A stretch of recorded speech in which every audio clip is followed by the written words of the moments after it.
This is me. This is the piano. This is the keyboard. Every keyboard is divided into 7 octaves plus this little thing. I don't really know what's... No, like you never use that, like forget about it. So you have 7 octaves. The most representative one is the first one. Although it's not the first one, it's this one, but we call it the first one. I don't know. As you can see, every octave is the same.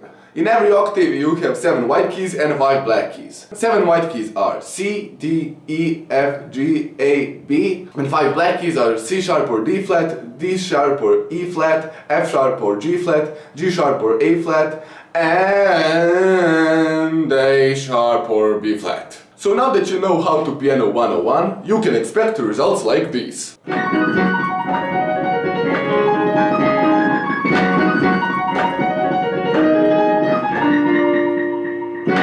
And if you still don't know how to play this, stay tuned next week for How to Piano 102, when we will learn how to read the notes. Okay, bye!